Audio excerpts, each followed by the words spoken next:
Where's that music from? The music.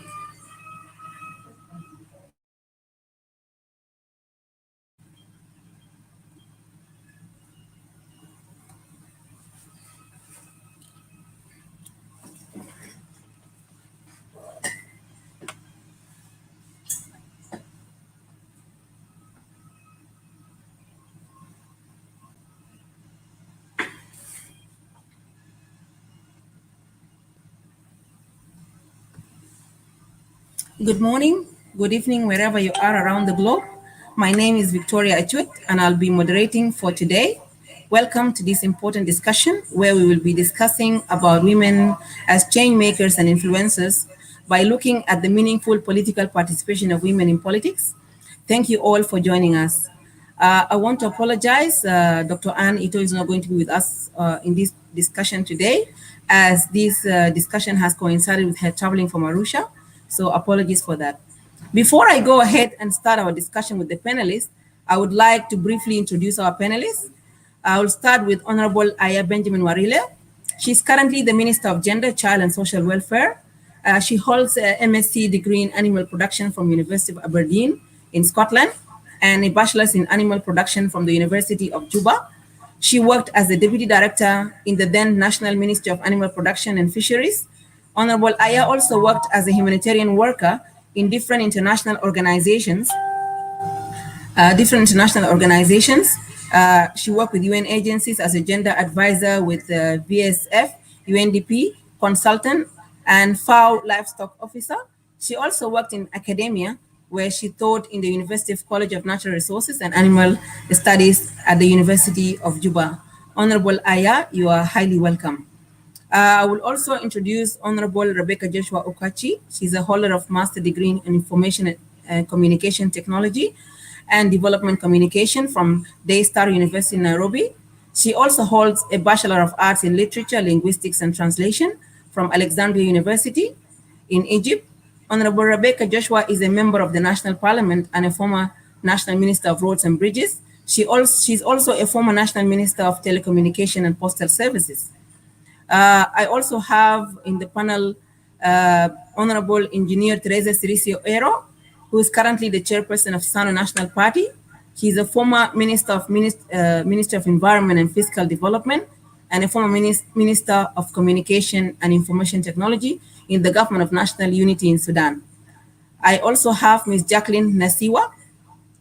Ms. Jacqueline Nasiwa holds a Bachelor of Law from Makerere University and a Master's in International Law from Oxford Brookes University, majoring in International Law and International Human Rights Law. She is a founder of and also the National Director for a national non-governmental organization in South Sudan, the Center for Inclusive Governance, Peace and Justice, that works for gender inclusion, peace building, reconciliation, access to justice and good governance. She is also the chairperson of the board of South Sudan National Alliance of Women Lawyers. Ms. Jacqueline has passion for women's leadership in South Sudan and strives towards a society that values human dignity, women empowerment for development, and founded on justice and rule of law.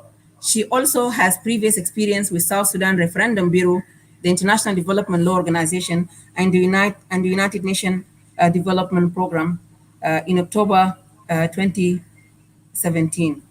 I'm privileged to be also hosting Professor Julia A. Dwine, currently the Undersecretary of the Ministry of Public Service and Human Resource Development, a Professor of Educational Leadership and Policy Studies, and a former Vice Chancellor of Dr. John Garang Memorial University of Science and Technology, CEO and founder of Gender Equity and Women Leadership Program, an organization that empowers women in all fields of studies in South Sudan. She was formerly the Undersecretary in the Ministry of Parliamentary Affairs and a chairperson of Recruitment and Selection Board in the Ministry of Labor, Public Service and Human Resource Development in the government of South Sudan. She was a member of South Sudan National Vision 2040. She was a research associate at Vincent and Lynn Ostrom Workshop in Political Theory and Policy Analysis of Indiana University. She is the founder of Fulbright Scholarship scholar at Makerere University, Kampala, Uganda. Julia taught in primary and secondary schools in South Sudan and the United States. Now I will move on and start my questions to Honorable Aya Benjamin Warile. Honorable Aya, what is the mandate of the Ministry of Gender, Child and Social Welfare? And what are some of the major achievements the ministry have achieved so far? Over to you, Honorable Aya.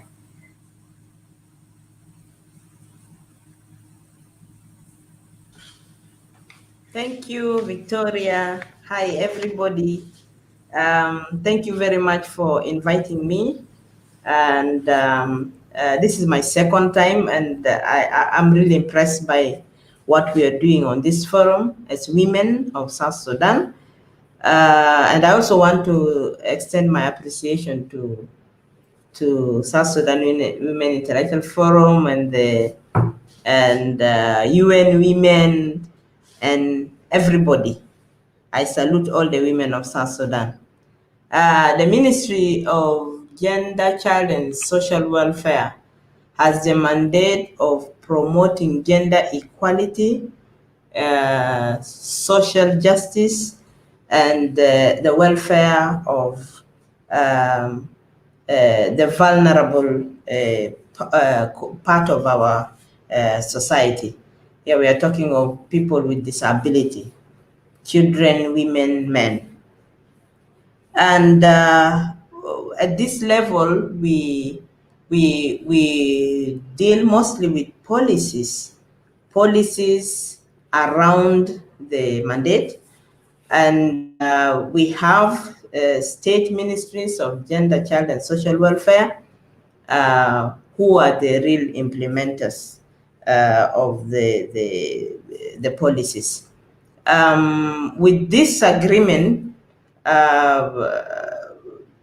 we still have those the same ministries with the same name in the states who are implementing the policies. The ministry was established back in 2006, and it has achieved a number of programs. Right from the establishment, the ministry had always been headed by a woman. So a lady minister established that ministry, and the others until our time, we are still women. The ministry has developed legal frameworks to ensure that gender equality is achieved. A number of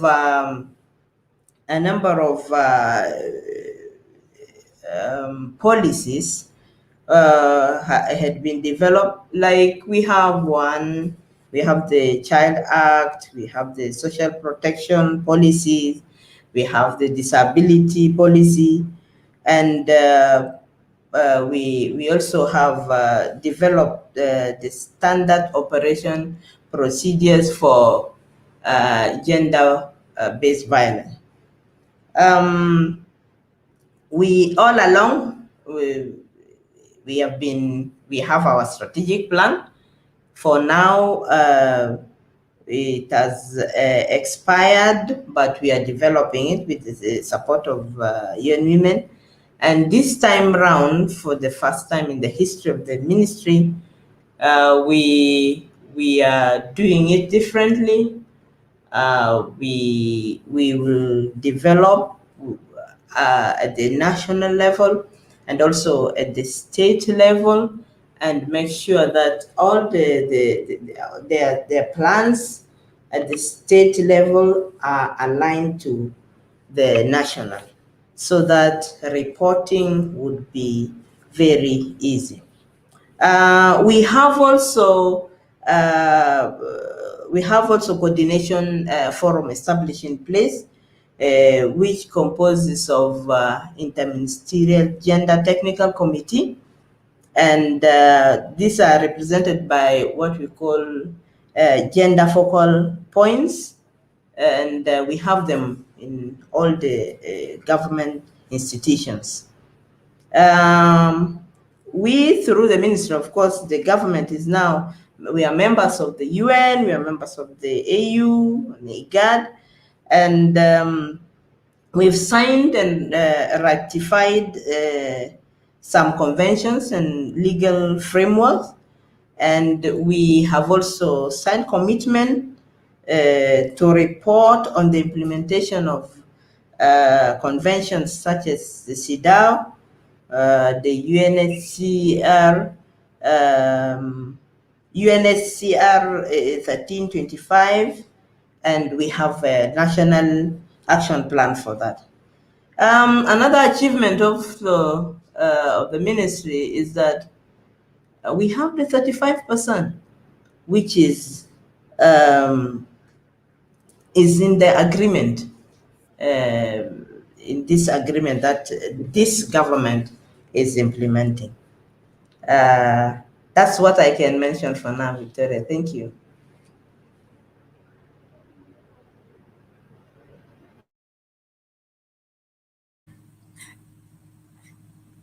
Let me move on to Professor Julia.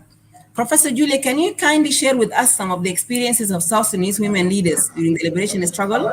And do you think that the unity of women played a crucial role during the movement, and how, if any? Thank you, Victoria. I think there is an echo on the mic, and it's not clear, and also delay. Can you come back again with the question? Fine. I was saying, can you share your some of the experiences of some of South Sudanese women leaders during the liberation struggle? And do you think that the unity of women played a crucial role during the movement? And if it did, how? And the team, I say hello to everybody. Women in Sudan before and now South Sudan have been very instrumental in joining the struggle and also in development of a nation today called South Sudan. During this struggle, and I say I will go back even during my childhood elementary school. That was in 1964, 65, when the missionaries were expelled from South Sudan. And all the schools were taken over by the teachers brought from the northern Sudan. So from there was kind of nationalism where everybody was engaged, and even the young people, through songs we sing. Yeah, and also despising some of the orders that are given to these children in the school, because we want to show them that what was the policy of taking education away from the missionaries and now in the hand of Northern Sudan is going to be a challenge for us. Because most of the school in the South at that time, they were in English pattern, but from 1964, 65, they turned all the schools into the Arabic pattern. And that really angered a lot of young people in South Sudan. Have involvement of women from 19 to the Sudan Women Union goes back up to 1950s, and it didn't do much in the South, to accelerate the contribution of women in South Sudan. It is only in 1972 where the peace agreement was signed, and then South Sudanese women began to pick up a really involvement in politics. And we have the three regions. So that time I was in Juba here, with Mary Sricio, Mary Bisioni, who were the lead young women who was really leading the struggle and teaching the young people also how to be involved in politics. And from that time, although I was young, but I was able to understand and got involved in the Women Union. Mary Basioni was the Secretary General, and then I became the Deputy Secretary General. And from that time, the contribution of women became higher. The Women Union opened all the offices in the three regions, Equatoria, Barakzal, and Upper Nile. And from there, we were able to build, women centers. We started with the one in Juba, and which became the center of the women involvement in nation building. In that center, which was very crucial, was first education of the South Sudanese women. So we have the campaign on literacy campaign, and that became the number one program for the Women Union. Then the second one was the child care, and especially early education to start at the Women's Center. So to me, that was a big contribution on so many young women who have now become really instrumental women in South Sudan. It was during the 1970s when women involvement became recognized by the government, and especially the High Executive Council worked very hard to see that women engagement in development of the country was instrumental. There were no women who were able to become ministers, but there was a policy that women who have made it through the system should become in the leadership position. So from that time, there were women who were appointed in the ministries as directors. Also, we were the promotion also for the teachers to become head mistresses in the school. Also in the hospital, women were also who were just only nurses were taken back to school and become the second, what do you call it, medical assistant in the hospital. So I say, involvement of women in South Sudan, it has been day one. They have been at the front to see that South Sudan and also the people of South Sudan move on. I would say the strong heartfelt of the women is really how do we build skills? You don't build skills out of nowhere.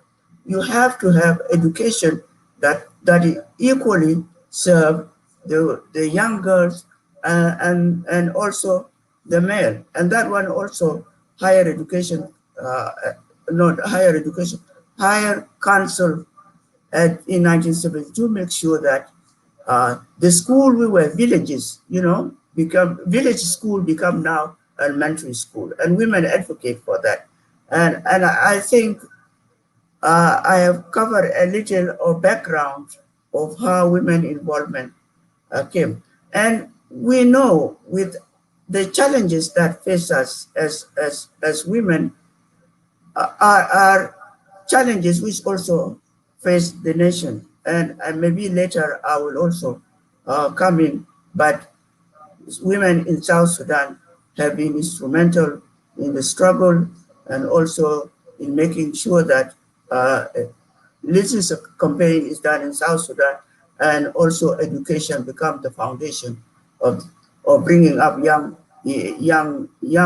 women whom I can see today are on this panel. Like I can see Jackie right there, and also Rebecca Joshua, and those of Aya, and also those of Victoria. So it goes back to the struggle of women whom they have taken as a priority to see that South Sudan become a country or a nation that contributes towards women involvement.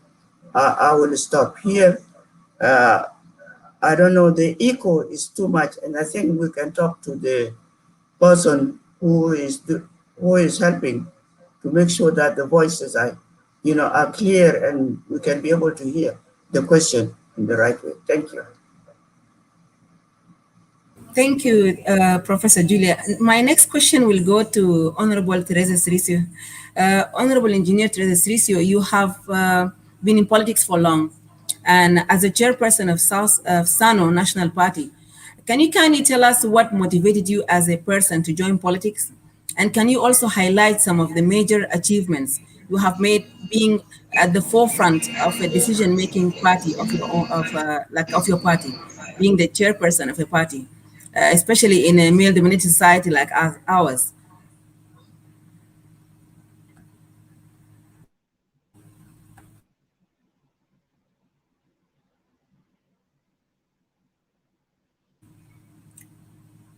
Honorable Teresa, can you hear me? Or can I repeat the question again?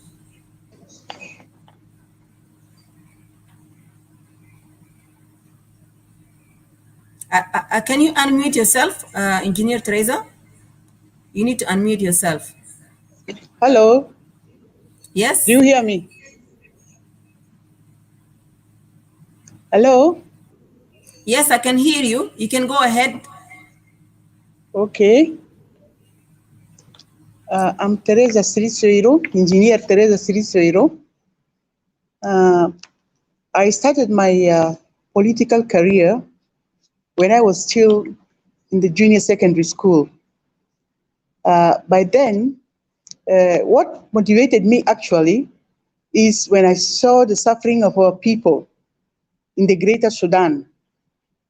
The country, being one country, it seems as if it is divided into a developed country and developing country. The southern part of the country looks like a developing country, and the northern part is a developed country. And this really moved me so much. Then at that time, the Southerners, for the first time, thought of going to demand for their independence through the civil war, the first civil war, which is the Anyanya movement. By then, I was in a junior secondary school in Juba. Then we moved to run in refuge in Uganda. And that is the time when we joined the Anyanya. And then I was heading the youth institution within the party. And the most important thing in our party was that we are demanding for the federal system. At least, even if we are to remain one country, there must be a federal system. And this is our demand up to today in Sanu. And this demand is also enshrined in the Revitalized Peace Agreement. That article that says that South Sudan should initiate a federal and democratic system of governance that reflects the characteristics of South Sudan in the various institutions taken together. That is, guarantee good governance, constitutionalism, rule of law, and respect for the Bill of Rights. And most important is to observe the gender equity and the affirmative action. So from that time, in the SANU party, we continued with this, and up to today, we are still struggling to see that there is federalism in South Sudan. It is a country now, but still, we are longing for the federalism that will reflect the characteristic of the South Sudan, a federalism that will look at the diverse ethnic groups of Southern Sudan as a resource that will strengthen unity and create a peaceful among the Sudanese people as a whole. And before the country divided into two, I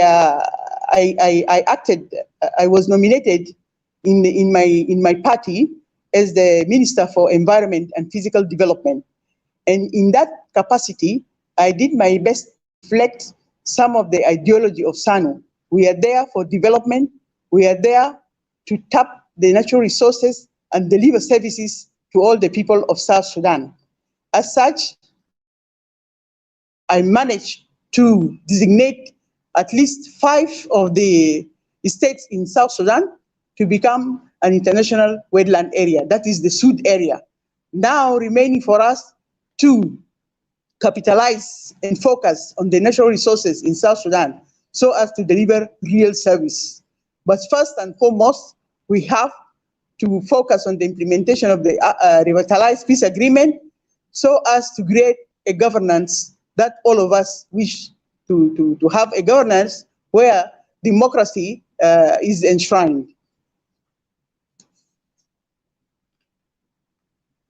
Thank you, Honorable Engineer, for telling us about your political career. My question, though, is how did you manage to become the chairperson of a political party in a male-dominated society? And given your political career, you've also been a minister in by then Sudan. Given the context of our country, and even at the continental level in Africa, it's very hard for women to reach that top level. How did you manage to become the chairperson of a political party, given the context of the political context in our country? Thank you. Yeah, I have to see to it that women agenda is at the top, together with the legal frameworks that is available for me to aspire to be the chairperson in, as you said, a man-dominated political party, because my party has been established since 1964 during the Pan-African movement, and it is for the first time that this party is being headed by me, a woman. All through, it was headed by men. So the role I played within the party is to make sure that the structures, the mechanism within the party always reflects gender equity. And then I have to make sure that I am exemplary for the men to accept that woman is a vital partner in the political arena, as well as in leadership, as well as in public life. So by coming up with that example and being practical in my work, the men were convinced. So at the end of the day, during the convention, they elected me as the chairperson to give me the chance to prove that women leadership is important. It's not only men. Together, we can do it much more better, because a woman, as a mother, she is well versed and well acquainted with challenges that face the human person. So this is how I came up to be the leader of the SANU, Sudan African National Union. It is very important. When you are there in the leadership as a woman, you have to prove your worth for the men to recognize your importance as a woman to lead that party.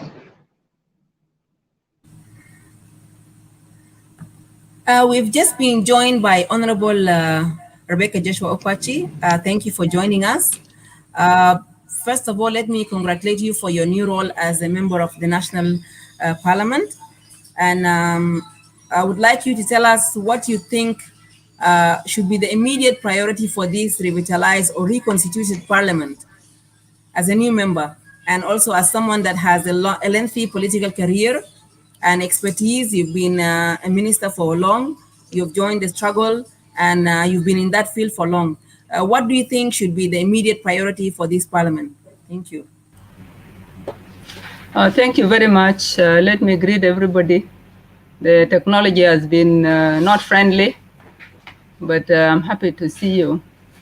First, I would like to thank our leadership for reconstituting the TNLA, and that also some of us are going to be there for the first time. I'm happy for the women, the men, but also the women that have been appointed to the reconstituted TNLA. Of course, I cannot start saying exactly what will be the schedule of the parliament, because it depends on what is prepared. Until we go there, we also need to take oath first, so that we believe that we are now 100% members. And then now there could be maybe orientation on what the program is going to look like. But if you ask my point of view ahead of time, what I find immediately is the issue of the agreement, the RRCs. I think it's the first thing now on the surface in our country. and that is the accord or the agreement that was signed by political parties in September 2018. And the most important thing is the implementation of the RRCs. And therefore, the parliament has a responsibility to make sure that the operationalization is going to go well. Maybe if there are bodies that are put in place to help in the operationalization, they will be active. And of course, the parliament is going to look at it for operationalization of the RRCs for its success is number one. I believe also there could be laws that have been there. These laws definitely will need to be amended because now the RRCs is supreme, and you need alignments and you need reviews of laws that might have been enacted before the new situation we are in. So I want to believe that that will also be one of the priorities that the parliament will put in place so that we are sure that these laws are in alignment with the RRCs for the operationalization, and any articles which are there that don't conform, don't go in line with the RRCs, they will need to be addressed, they will need to be amended, and so that then we work with the new situation on the table at the TNLA. Apart, of course, from maybe just processes of confirming the new members, I don't know if there are going to be any orientations. What happens, we also need to know our representation there. You have people who were before geographical, there were people who were appointees. Now this is a reconstituted. So now what it means, we also need to understand what it means when you have a reconstituted parliament. So I believe this will be the first priorities of the parliament. We need to operationalize the RRCs, and the role of the parliament must be there as a legislature. Thank you. Thank you, Honorable Rebecca Joshua. Now, let me move on to Ms. Jacqueline Nasiwa. Ms. Jacqueline, your organization is calling for inclusivity, good governance, peace and justice, reconciliation, peace building, which sounds really, really good. I know you've been a big advocate of women rights and human rights, and you've been following up, and there've been a lot of outcry out there on the fulfillment of the 35% affirmative action for women representation at all levels of governments. Can you please give us an assessment of the women's representation in the Artigon at all levels? Okay, thank you, Dr. Victoria, and greetings to the panelists for today's discussions, and appreciation to the Women's Intellectual Forum for always bringing us together to discuss pertinent issues that affect us as South Sudanese women, and also what our contribution will be in nation building. In regards to the overall assessment of women's participation so far, I could say that we are disappointed that our percentage, which is the 35% women's quota, is not being met by the parties. And when you look at the onset, you may think that, wow, there are many women this time. But we took it upon ourselves together with the Women's Intellectual Forum to look at the data and ensure that we are able to even do the mathematics. I'm not a mathematician, but I was able to sit and make sure that we are able to aggregate the data and equate it to our 35%. So maybe I'll just take us through a breakdown of some of the key aspects that we found out in the data. And we looked at the data at the national level and at the state level, and then at the executive and at the National Legislative Assembly. So I'll start with the executive, and we look at the presidency. And the peace agreement is very clear. It says women's representation by 35% has to be observed by the parties to the agreement. And it provides for women's representation at the top level and at the National Assembly. So this is where our interest is as women. And when we look at the presidency, we have 6 members of the presidency, with the president on top, and then 5 vice presidents. And then we only have 1 female vice president. And when you calculate that from the 35% quota, you'll find that the percentage is not the required one. So probably at least there should have been 2 women. And these 2 women, the Intigonu, which is the incumbent government, has 2 vice presidents and 1 the president, who is the incumbent. And out of that, we are saying at least they should have given women 1. But unfortunately, or by design of the political accommodation within the Intigonu, all of them came as men, and none is a woman. So that brings us to a percentage of only 13% of the presidency. And then we look at the Council of Ministers. We have 35 ministers. And out of the 35, women are supposed to get 12 ministries at least. We can have more, but the minimum threshold is supposed to be 12 women in that cabinet. And unfortunately, also, we have only 9 out of the 12, which is given to us. And that brings us to a percentage of 26% out of the 35 we are supposed to have. And then we come to the state government, which is the 10 states plus the 3 administrative areas. The total percentages of the appointed positions is 365. And in this 365, we are looking at the advisors, the state advisors. We are looking at the governors, and we are looking at the independent commissions and the ministers and commissioners at the state level. With the independent commissioners, we are looking at the chairpersons. We are not looking at the members or the deputy. And we are able to break that down. And then we found out that out of the 365, the quota for women is supposed to be 126 in the state government. But from our total, we only got 49 women, which is 13%. So out of 126, only 49. And then we ask ourselves, what happened at the state level that women are not there? The other position for us is at the state, at the national parliament. And I think this is where we look at our national parliament now, 10 states parliament, and then also representatives that are drawn from the 3 administrative areas. In total, I could say that our percentage in the national parliament is 13%, but we also 31%.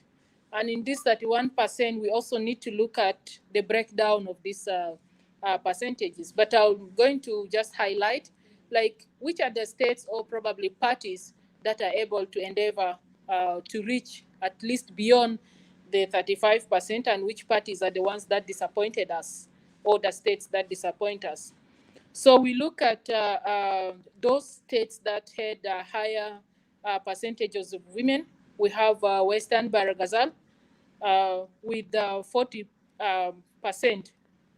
And in Western Baragazal, the SPLM made 44%. And then we have Central Equatoria that made 39%, and the SPLM having 44%. And then in Warab, SPLM making 39%. So at least these 3 states, they have endeavored to reach and go beyond the threshold of the 35%. And then the states that disappoint us and require more of our efforts to do targeted advocacy, we have Unity State, which has only 23%. And SPLM had SPLM IO is the lead in Unity with 29%. Eastern Equatoria only have 24%, and SPLM has 31. They are the highest. And then Northern Barghazal has 19%, and then SPLM in government has 30%. So this is the quota for women. And then at the national parliament, women are supposed to be 190% or 93, but in the current appointment, they are 100 and 70 supposed to be for women. And then the ones that are appointed, we are missing by 20. So 20 seats of women in parliament currently is occupied by men. And also from our tallying, we have seen that 2 positions probably are still vacant. Probably it's oversight from the appointing authorities. And this we need also to pursue it and ensure that we are there. So overall, I could say that at the parliament level, at least we are 31%, but at the executive, both at the national and state level, is where we are disappointed. And there are lots of compromises. When we look at the governors, we have 1 governor out of 10 governors, and then 2 deputy governors. So this calls us to do more advocacy so that we are there. But the overall assessment is that women's representation has been not very great. Thank you, Jacqueline. Jacqueline has given us an insight of the current situation and analytic approach and presented data on the 35% representation at all levels of government. And my question now goes to Honorable Aya. Although women's representation falls short, evidently presented by Jacqueline Nasiwa and previous analysis done by SSWIF, the few in position of power, like yourself, can bring change and become influencers. How can the women be supported to become influencers and bring reforms necessary to transform South Sudan? Over to you, Honorable Aya.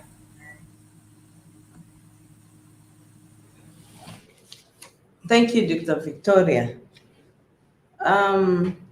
Women in leadership and those who are aspiring should be supported. And the support should be holistic. We need to be supported financially, we need to be supported politically, we need to be supported socially and intellectually. One of the areas that support really need to be given to women in leadership is really capacity building. Capacity building should be a continuous program so that we build our capacities, we empower ourselves so that we can meet the challenges. Capacity building in areas of transformational leadership, decision-making tactics, advocacy, and lobbying strategies. We also need to be networking. Networking is very important for us as leaders or those who are aspiring to be leaders. We also need, like I said, empowerment, economic empowerment. This one will show how independent we are. Without economic empowerment, we are not independent. We need to be self-reliant, therefore we need that economic empowerment. Over to you. Honorable Aya, speaking of capacity building and speaking of supporting women, what plans does the Ministry of Gender have in place to support women in decision-making positions? Because capacity building and supporting women need to be done by somebody somewhere. So what plans does the Ministry of Gender has in place to support women in decision-making, to have that capacity building? Thank you, Victoria. We have programs for women in leadership positions, or let me put it this way, ministries at the state level. We have these frameworks that are in place. What we need to do now is to enlighten women in those positions to know their rights, And those, like, we have now, we have male ministers in the Ministry of Gender, Child and Social Welfare at the state level. We need them also to know the rights of women, because they're the ones now implementing those programs at the state level. And this is very clear in the agreement. We, as a ministry, it's a tradition. Once we have ministers, new ministers appointed, we bring them together, we take them through all the policies that we have in place, and we go through all the programs, the programs that we have on our strategic plan, so that when they go out there, they know exactly what needs to be done in that ministry. We introduce them to the regional or international instruments that we are part of, so that they are aware and they are able to transfer this knowledge to the people there, the women who are in the states. Thank you. Okay, my next question goes to Professor Julia. Professor, though during the liberation movement, women have had a major role to play. Some of them have even become commanders, and they have played a big role. I think someone like Rebecca Joshua can testify to that. Do you think that women during the movement had decision-making powers than women in power today? And was it easier for women to be able to influence decision-making? And how possible was that?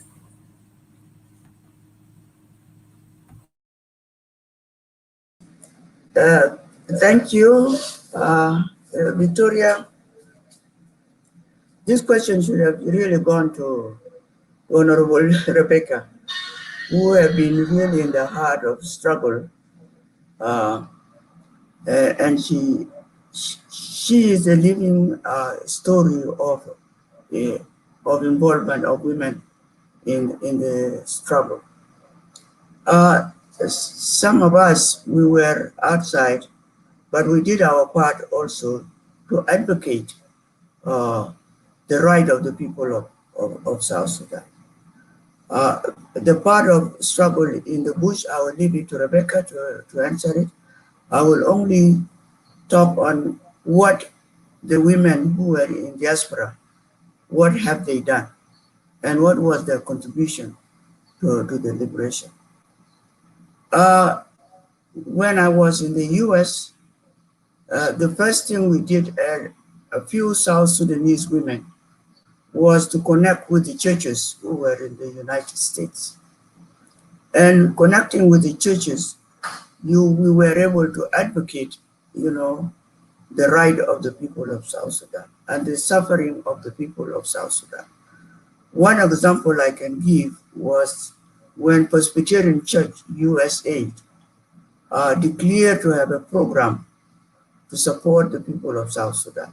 So they opened a peace desk where issues of South Sudan are discussed. And I became one of the focal point person who traveled around the United States through the Presbyterian Church to advocate that South Sudan has suffered a lot and it is time for South Sudan to have peace.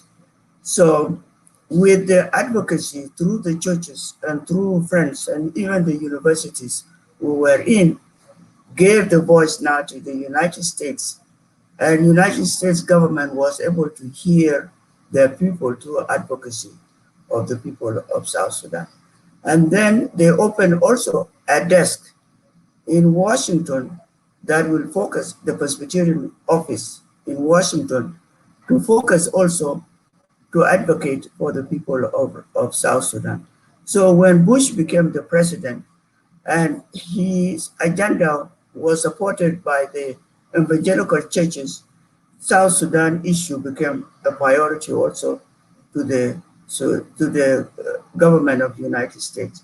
And they came fully to support the negotiations which were done, the one in Abuja didn't go very well, but the one which was done in Nairobi, the first one, was done in the hands of the U.S. giving full funding uh, to Kenyan government to host the talk in Nairobi, in Machakos. And also they continue to see that not only the advocacy is done, they want to see also the action.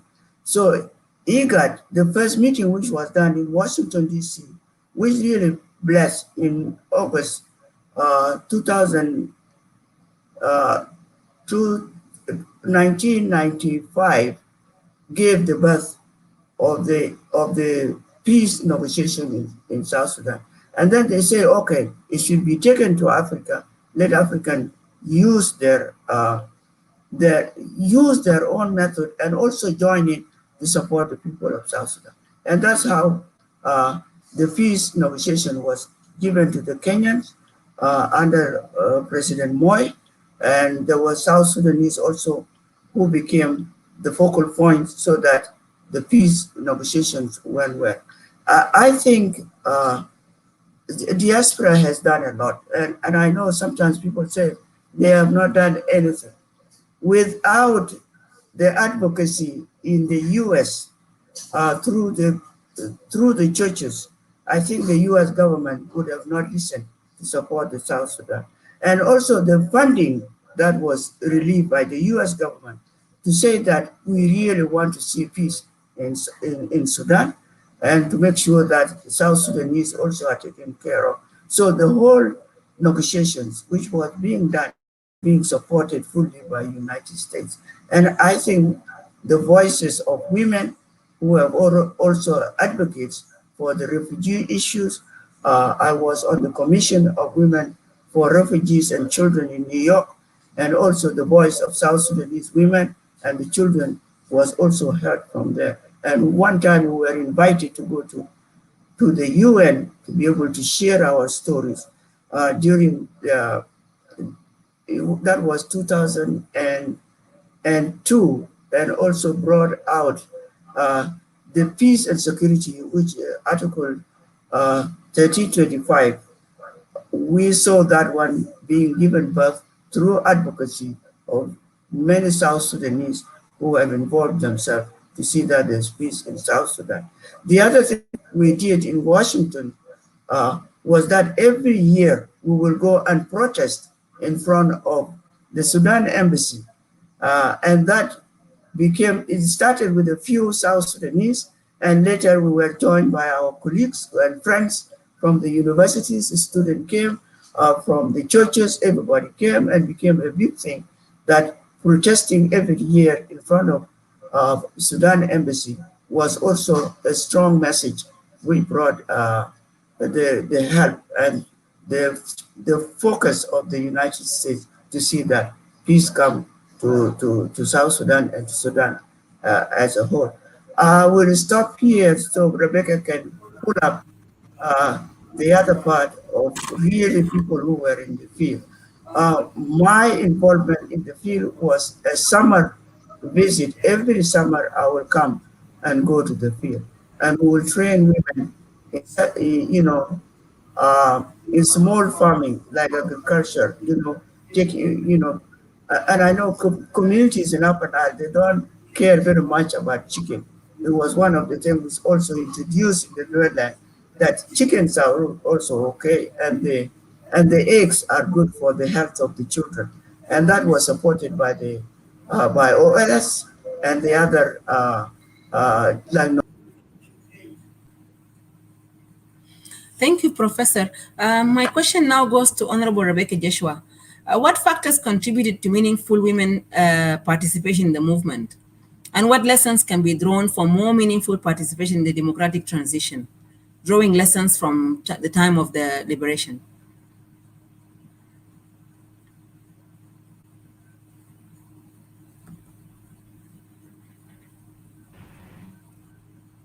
Honorable Rebecca, can you hear me? I think we're losing her.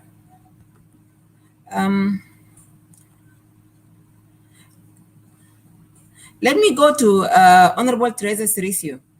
Um, um, you recently conducted a baseline assessment research on women political participation. Kindly tell us about the research. What are their findings, and what recommendation came out from the research? What lessons did you learn from doing the research, especially in South Sudan, where it hard to find sufficient information? And what were some of the challenges you faced? Just briefly, please. Over to you, Honorable Teresa.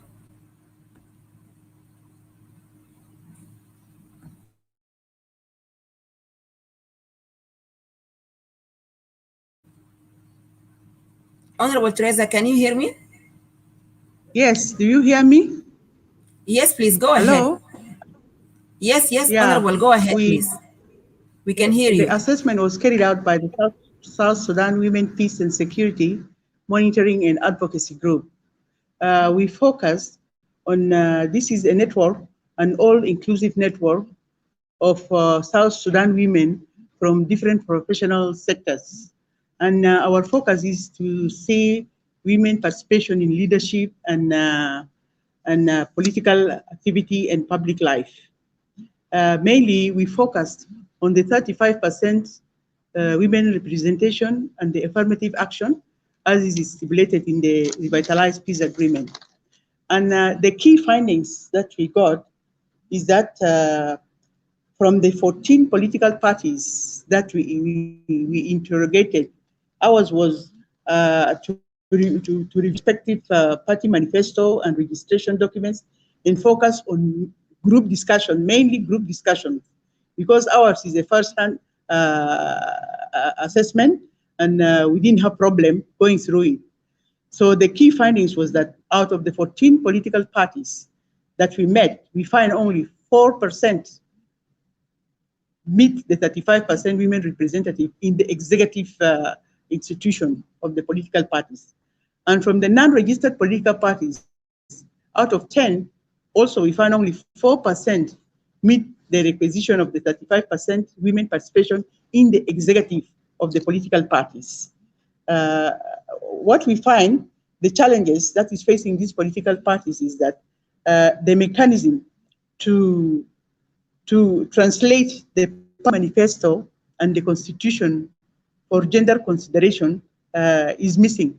So it is very important that this is reviewed so that it incorporates gender issues. And also, there is no mechanism for accountability and which will hold the political parties accountable for not having women representations. And also, there is a detrimental issue that makes women not participate so much is because there are these stereotype and cultural beliefs which minimizes and does not recognize the participation of women in the political party, in political life. Also, the impact of violations against women, especially the SGBB, women need protection. Women really need protection so as to participate with confidence. And what we recommended is that there must be advocacy for policy and revision in the legal framework within the party structures. And also, most important is capacity building, mentorship, and networking. The parties also, we discovered that they lack financial support. They lack fund in order to carry out the party work in a more efficient and effective manner. And also, there is need for the monitoring mechanism for the affirmative action within the party structure. Most important is that women should advance women's solidarity through a common agenda, through a common women agenda that will address the women issue. Thank you.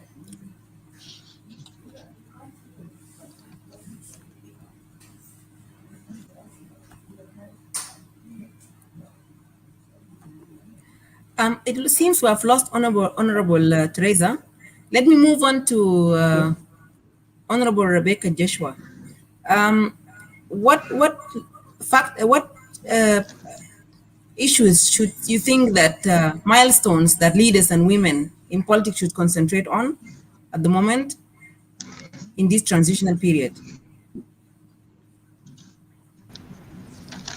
Of course, I missed that bit first about the history of advocacy and lobby, but in one sentence, maybe when I get another opportunity, I will share more based on what Madam Julia was saying. It's very important, but what I want to say is that women have to build their capacities much more in advocacy, lobby, networking, and unity. They must work together so that they are able to push their message ahead. And that is from the history, from the background, from the experiences we have gone through far and wide. And then you combine that with what is being done externally in the diaspora, in the villages, in the countryside. If we do this unified front, then we'll be able to sail through. If you're asking about the milestones that we need to work on during this transitional period, I think there's a lot. And I will cement the same words I have used for this particular era in particular.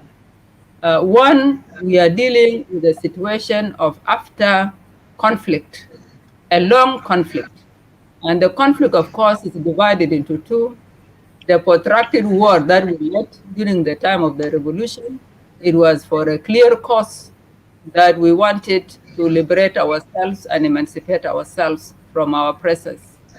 Now we've come home after the referendum and we have a new country that needs our energies and our brains and our hands to build. We have gone through other rounds of conflicts. And when you have conflict, you destroy. And you don't destroy only buildings or trees, you destroy human beings. So I think one important thing is for us to work very hard towards the implementation of the revitalized agreement, because it's the one that is holding now and the one we are capitalizing on. You need to look at that, because if you look at the articles of the agreement and the chapters of the agreement, governance is very, very important, because if you don't have human resource behind the wheels, you will not be able to drive your vehicle, and therefore will not be able to drive our country if we don't have a strong people, personnel, dedicated servants to lead the country.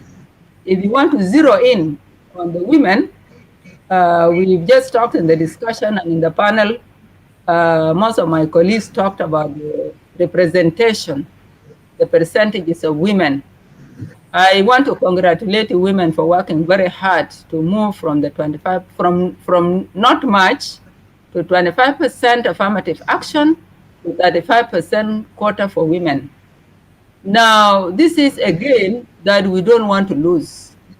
And for us to keep that game, we have to work together so that we are able to penetrate and then be able to preserve our gain and ensure that, since the 35% affirmative action for women is enshrined in our documents, then it is our right. And therefore, we need to give it time. We need to work for it. I want to remind the women, although we know that, but we never sit back and wait for others to do it. If we don't do it, then nobody else will do it for us. You've talked about the percentages. Why are we not fulfilling the 35%? I think that'd be a big question, Madam Chair of the panel, that we ask ourselves, why are we not fulfilling the 35% affirmative action or quota for women? It is actually a minimum. It is a minimum. And therefore, when it is a minimum, we must, even at some point or in some sections, we should get more than 35%. It's not wrong. So this is an area we need to work hard, and one milestone that women, not only in the cabinet, but in the cabinet, in the assembly, in the governors on the governors level, in the states, and also there are institutions in the RRCs which are not only being minister, not only being deputy, not only being under secretary, but there are new parastatals that have come up. We have financial institutions that have come up based on Chapter 4, the economic part of it. These ones are milestones that we need to hold on, and we need to progress on them and have more territories gained. We talk about the Women Enterprise Development Fund. This is in Chapter 4. This Enterprise Development Fund, and I'm happy Madam Aya is here, and I know she's leading that process. I congratulate you, Madam Aya, and your team in the ministry. This is an area we can all put our voices and move towards improving that. We also need to have the women going to the market, let them go into businesses, because we think we live on salaries, and when the salaries are not there, our children cannot go hungry. We can work outside the mainstream civil service.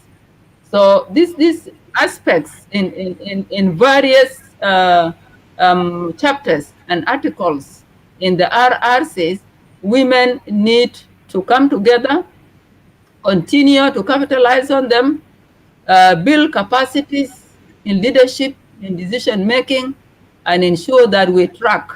And therefore, we can use strategies like reviews. We can use strategies like, like the issue of mainstreaming. This is very important. We need to mainstream women in various levels that we have, and not forgetting also our young people, the youth. If we accompany the youth with us, our girls and also the young people, even boys, we need to put that together so that then when we are going to the parliament for issues of concern for legislation, we are all together. When we are going to the cabinet for drafting of any, we should all be liaising together. If we look at the market, we need also to benefit from the women in the market, those of Salwa Bakony and other women in the businesses. We shouldn't leave that outside. So there's a lot actually into that. But let us, as we follow the RRCs with all its chapters, we also need to strategize as women, and then come together and work through advocacy, through linkages, through networking. And any woman who realizes there is something good for women in any of the sports that we have in our country, then let us alert one another. And we need to be kept informed, by the way. I think that is a very important point I want to bring in. Do we Thank get you, Dr. Rebecca.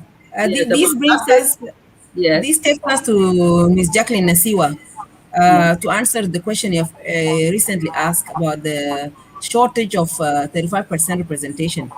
Ms. Jacqueline, you have given us an analysis. How do you rate the stakeholders' adherence to the 35% affirmative action? Are there any legal implications for non-adherence of all parties to the commitment of 35%? And what are the opportunities to meaningful participation of women? I think, Ms. Jacqueline, the floor is yours. Thank you very much again. I think some of the areas that I would like to cover have already been mentioned, but I'll just say that first of all, as I stated, we are missing some of our positions in the parties, and there is no one single party that we could say has done exceedingly well in ensuring that we achieve our 35% threshold, and that calls for action. And this action is more of advocacy and lobbying, and also positioning ourselves in the political parties, and also, where necessary, participating in these processes. One important thing is that this women's percentage is not coming out of blue, and it's not only within the context of the peace agreement. There are legal frameworks that guide women's participation in peace and political processes. One important thing is that we are guided by the principles of human rights, and women's rights are human rights. And that is number one, that all of us as women leaders should be putting on our mind and educating other women that they are also having human rights. We have both regional and domestic legislations that protect women's rights in this country. We have our own transitional constitution, which is that one of 2011. It has the Bill of Rights that provides for women's participation in public life and in structures of government. And this provision is being amended based on the new articles in the peace agreement that calls for 35%. We also have the Local Government Act that calls for women's participation in local governance. And I think this is also very, very important. And all these domestic legislations read together with the peace agreement guarantees women's rights to participate in politics, in governance, and in public life. South Sudan ratified some of the international instruments and regional instruments, including the Convention on the Elimination of All Forms of Discrimination Against Women, the Maputo Protocol on the Rights of the African Woman. All these regional instruments provides for women's participation in governance and in peace processes, and it calls for protection of women.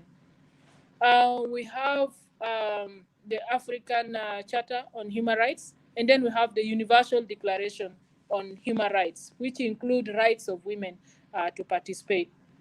We have the UN Security Council Resolution 1325, which is deliberately developed to encourage state governments to include women in peace processes and in peace implementation.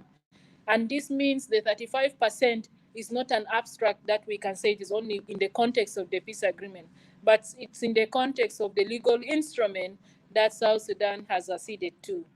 And therefore, this brings me to the question, what are the legal implications of not adhering to this 35%? One is that we have violated the legal rights of women, which is the rights of women as equal stakeholders in governance and in peace processes.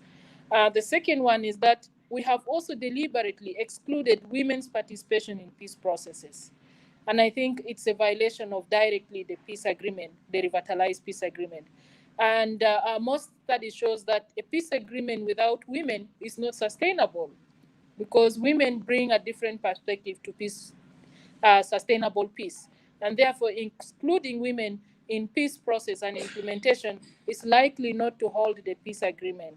And this calls for action for women to participate. We are also guided by our own national policies, as the Honorable Minister has stated. We have the National Action Plan, and then we have also a National Development Plan. All these include issues of women's participation, and therefore excluding women is a direct violation of our own policies. And I think one person, Veronica Igali, said, like, why is it that we are recycling the bin? And I could say that probably keeping the old guard is keeping 25%, because those old guards that I could say, they come within the context of the 25%, but we have moved to 35%. And I think Igali rightly put, what do we need to do to encourage young women also to participate in politics? At the CIGPJ where I work, with our international partners like Women Peace Center, we do mentoring for young girls. And I think sometimes we call people like those of Mama Teresa to have some generational dialogue on women's political participation. And this is deliberately so that young women start to get interested in politics. And I think in the study that Teresa said, the parties blame us women, like, you are not in politics. And some of the women that we are not joining politics, and therefore they cannot pick us from our home. And we also say, sell your manifesto so that women can join. But this does not prevent us from pursuing political spaces. And I think, as Teresa said, we have to push ourselves. And I'll encourage that a woman should push another woman. And this brings me to the question of the opportunities that exist for us. I think there are some opportunities within the peace agreement itself, and there are opportunities that we created ourselves. And I think one opportunity for us is sharing information. As Honorable Rebecca said, that we need to have access to information. We need to inform ourselves.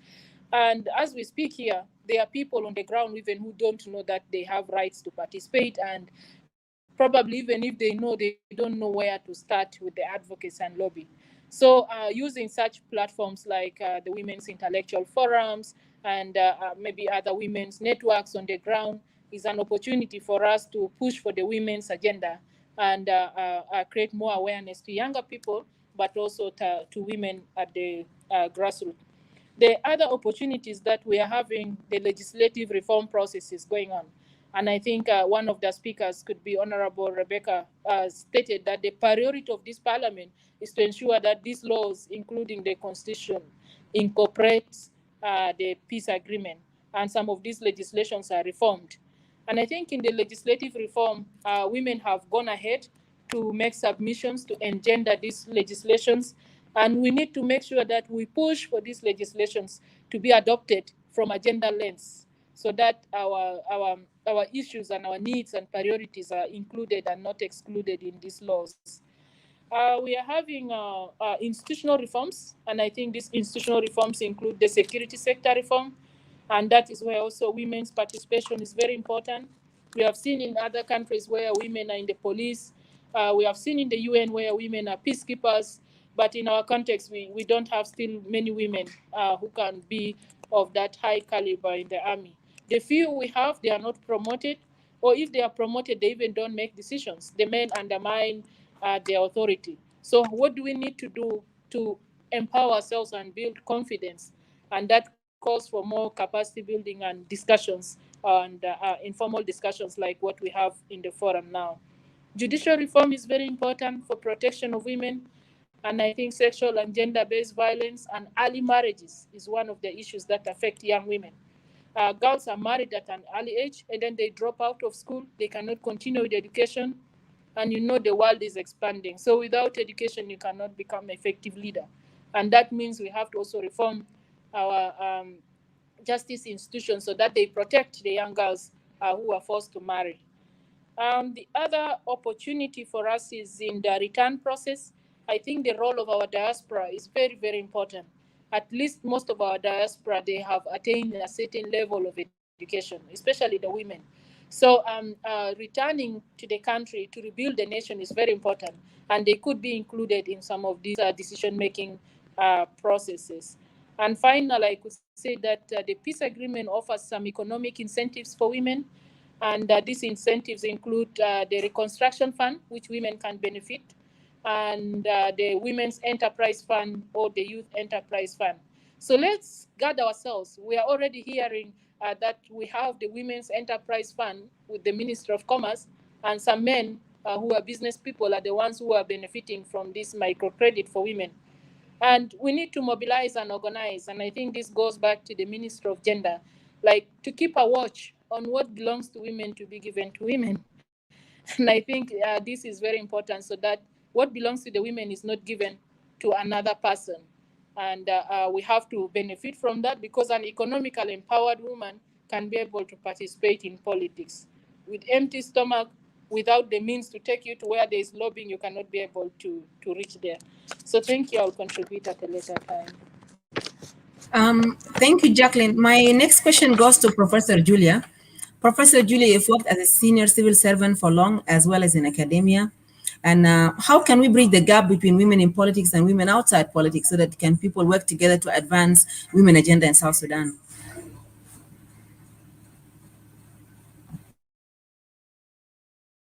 Thank you, Victor. Uh, as we all know, the world is changing, whether it is women or men, and the change is what is education. If we don't really start putting our children to school, and especially the girls, and supported them to be able to reach to where they can acquire marketable skill, it will be very difficult for us to see that the full participation of women is there. There will always be few women who make their own way through can become participants. So for South Sudan to see that women become full participant, education must be a priority. Uh, Starting from primary school, or even go back to early childhood, where you can bring young people to school, daycare should be there so that you can be able to build that foundation. So when they go further to primary school and secondary school and to the university, they will be able to compete equally. Now with what we have, and taking examples of our universities, it is very few to find women who have joined universities because most of them at the high school, because there is no support system that help them to stay in school. A lot of women, uh, uh, drop out of the school. Uh, Reaching to the university also, they need to be guarded. They need to be guarded in their field areas they have chosen so that they can be able to graduate with viable certificates and so that they can provide them to be able to work. Without those, without the strong education that help women to strive through it and be able to finish the school, it will be very difficult for us to participate. We will always be crying that there are few women, a few who are staying, taking over like this question right now, the old guards. We have to have more women who have marketable skills so that when they compete effectively and not be told that you were brought by your uncle or by whoever brought you, but it should be their brain, their skills that they are bringing to the market and be able to participate fully. And when I was in John Garang, most of the students are all in arts. And when you find where you can find good number of women, they are in arts section. The science section has been neglected very much. So you can see very few women in the science section. And also it goes again, if the university has a program that can be able to empower women and be able to continue with their education, it will be very good. And one thing we did at John Garang, because most of our girls who came from Khartoum, they have good certificate, but they are Arabic pattern. And most of the universities in the South are working in English. So what we did, we have first and second semester where we put the students to go through English communication, and English communication involved everything. The second semester, now they will still continue with the English language, but in their field of area where they're studying so that they can relate. And it works out very well. And also we introduced it at Juba University, English communication, which involved everything. And it works very well for many women who have studied in Arabic. And I can give one good example. There was a young lady called Nyaloak. She's an Arabic pattern. And when, through my program, the Women Leadership Program, we sent them to Indiana University to do their masters in education and emergencies. You know what? She surprised everybody with her thesis. Her thesis became top on the dean's list. And you can see it is because there was a support system that helped her. It is not because she's weak in academia, but the issue of language is very important. And she works very well, and her thesis become one of very good thesis, which really addressed the issues of education emergency. And she took Malakal Secondary School as an example. So I would say, in the university, there should be programs that support those programs which are there to help them, to help the women write composition, write able to do a better research at their field. If that support group is not there, in many universities in the West, it is there to support women. There is also issues to help women, like when they are on campus, going at night. There is in where I went, Indiana University, women will. instead of staying in library, and you say, no, I cannot go and walk at night, to go back to where I am. So the women will leave the library earlier, but they created what they call women wheel. That bus is there.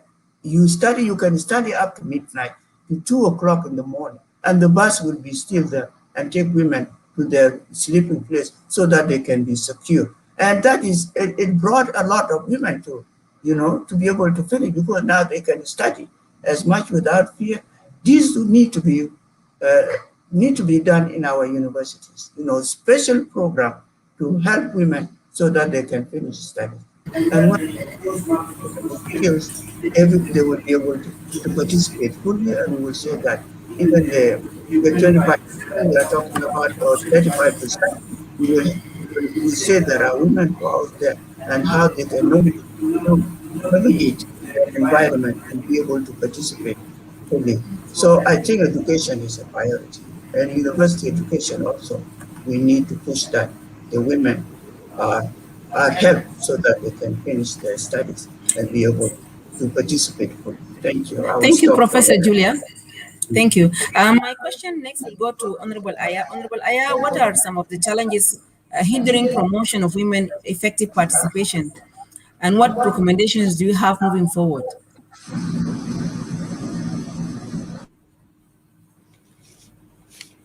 Thank you, Dr. Victoria. The first one, of course, is the lack of commitment from the political parties, the parties to disagreement. Jackie made it very clear from the figures she gave. Nobody really met the threshold, though some are better than others, but none really met that one. So that is number one. And number two is really the way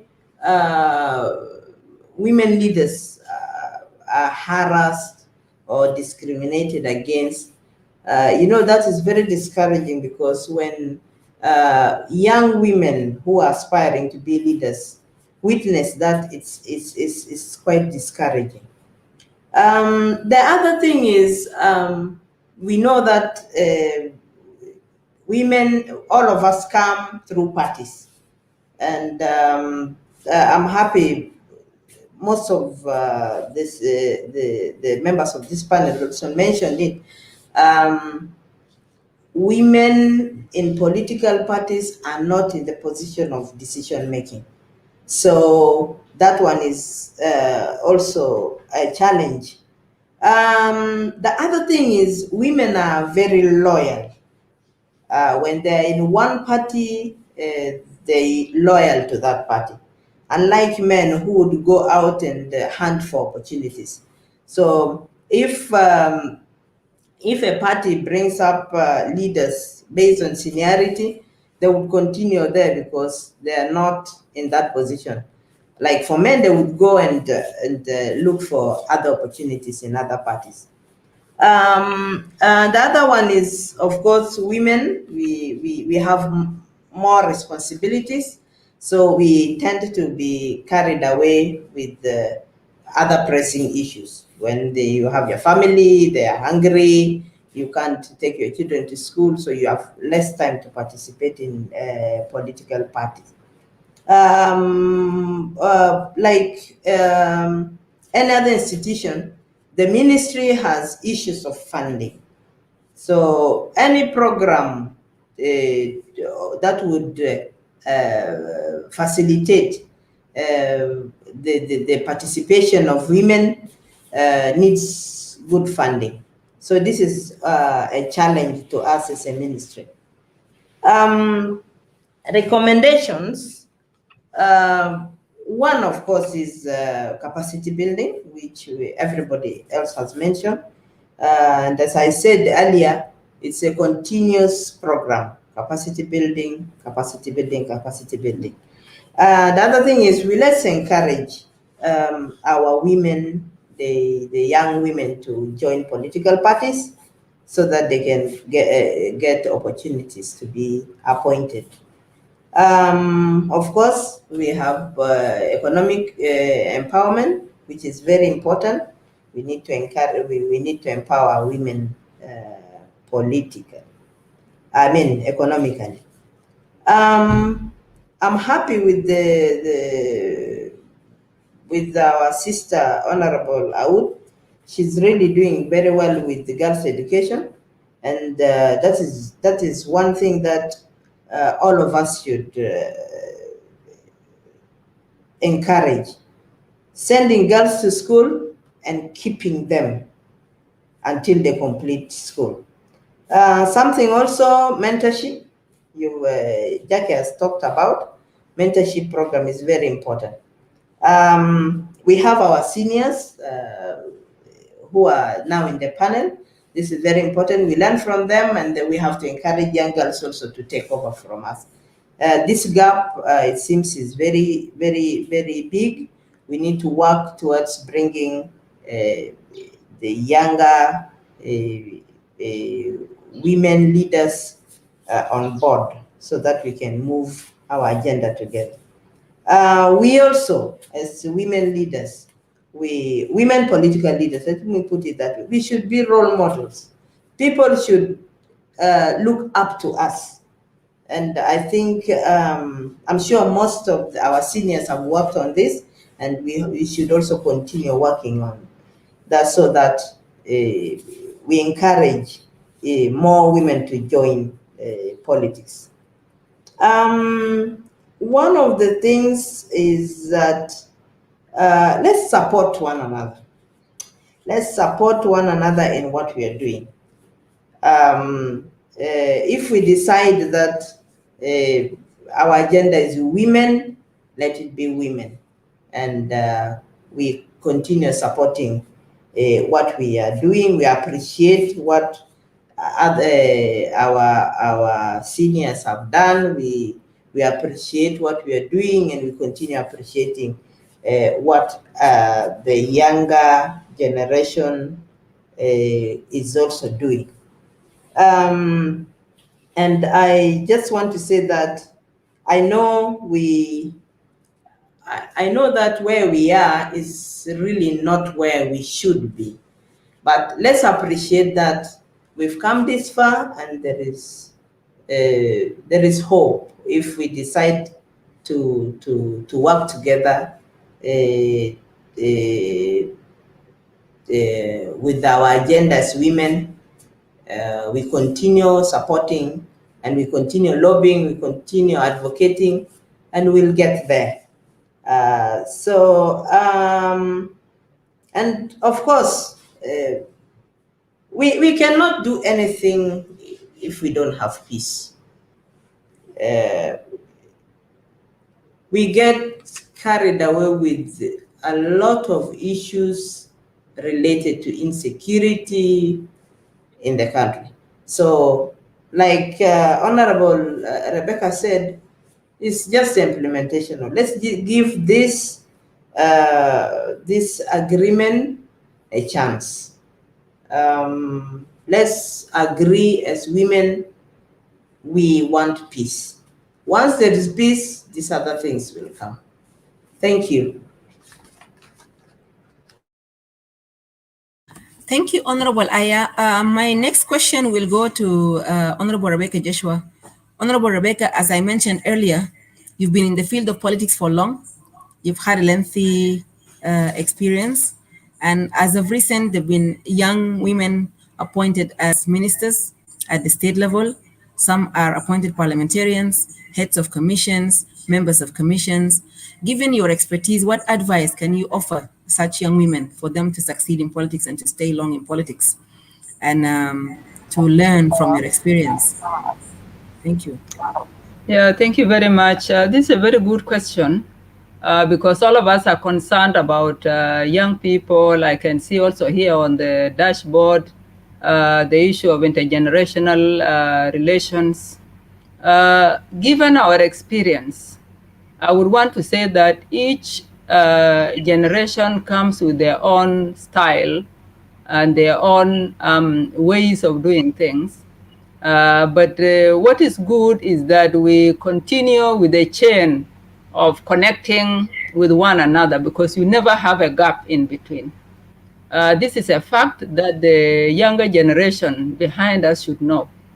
I hear a lot from the younger generation, oh, these people have been there, dinosaurs, they are not going away.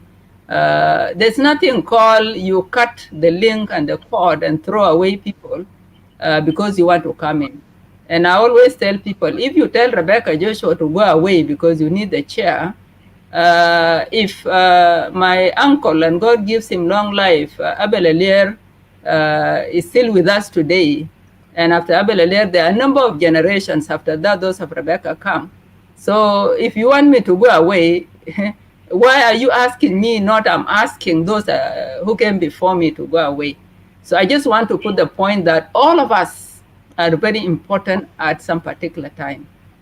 Number two, there is a lot of space for us, by the way.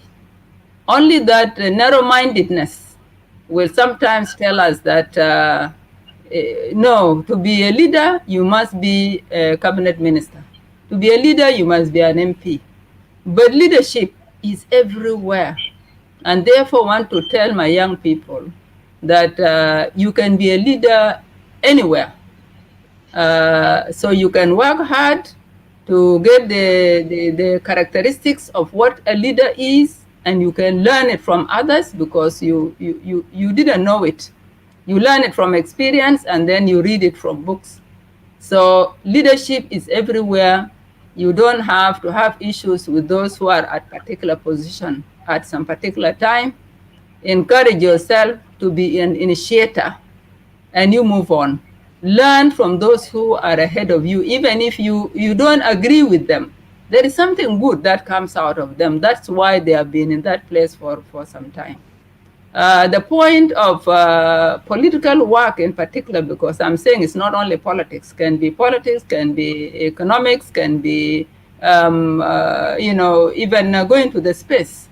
But if we are talking about politics, because it's a political forum, if we could say, I grew up with the head of me, a role model.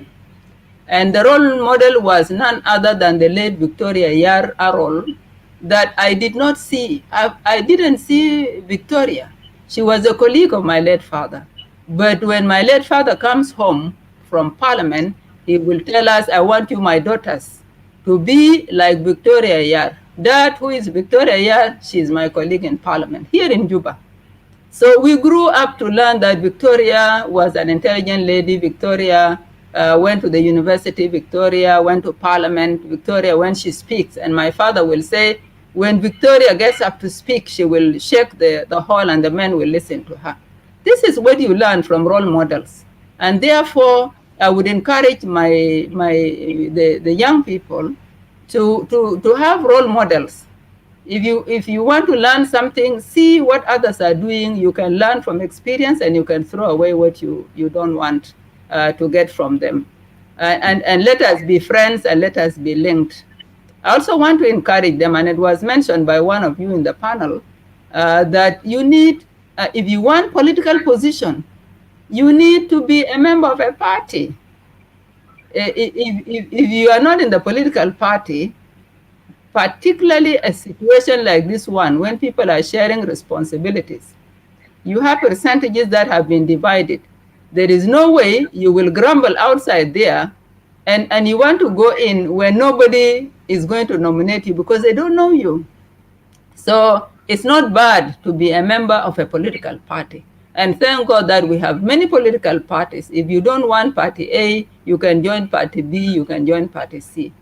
Then also I want the young people to remember that after this particular period, we will have elections. So when you have the democratic period comes and there are elections, you can go geographical and you can compete like what other colleagues did. The late Mary Kiden and a number of women who went geographical and they defeated men and they took the seats in parliament. So be prepared if you want to be a politician. Don't sit outside there and you grumble, you quarrel, you say people are not giving you the chance. You can't just get it. You have to work for it.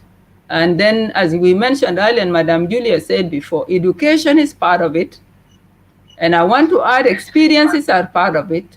Role models are part of it. Understanding the environment is part of it.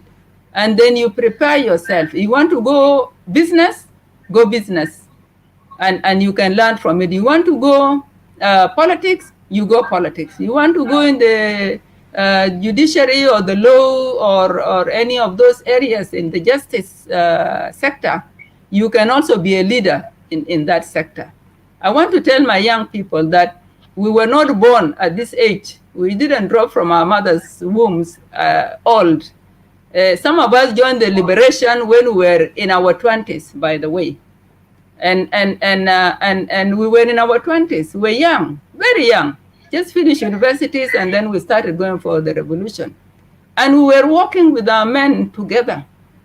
We were doing our assignments. It was, I don't know why in my name here you didn't put Major General. I'm Honorable Major General Rebecca Joshua Okwachi. I think next time you'll have to put that title. I just want them to know that in the revolution, we were like those men. There was no difference. You are given an assignment. You don't say, I'm a girl, I'm young, I'm married. So be an initiator. Join what pleases you, and work hard to build your capacity and learn from experiences of others. Then now, maybe plus technology now that has come in, actually things are handy. Madam Julia will testify to those days when there was no technology. I believe, Madam Julia, this one lessons you need to show them. My young people spend time on the internet. It is good to use technology, but there are things you can get outside the internet, from your parents, from your leaders, from your teachers, from the experience around you. And I think I want to tell them the sky is the limit. Rebecca, for that powerful message. The sky is the limit, and they have the chance, but let them not grumble. The time they spend grumbling, they can learn something new that will take them to greater heights. Thank you. Thank you for that powerful message, Rebecca. Obviously, politics has challenges, especially being a woman, and you have passed through those challenges. Also, you're going to be a parliamentarian. So what challenges are you anticipating facing parliamentarian women, and what way forward could you share with us as we are winding up the program? I believe there have been parliamentarians before me, and they look smiley and happy, and they keep young. So I'm not scared. I don't think it's going to be that difficult. I have already asked people who have experience. It's my first time to be in parliament. But I've seen a bit of it. When I was a minister, I would attend the sittings. But there are things. You just need to master the conduct of business. You need to read a lot, the Constitution, the RRCs, the documents, the bills.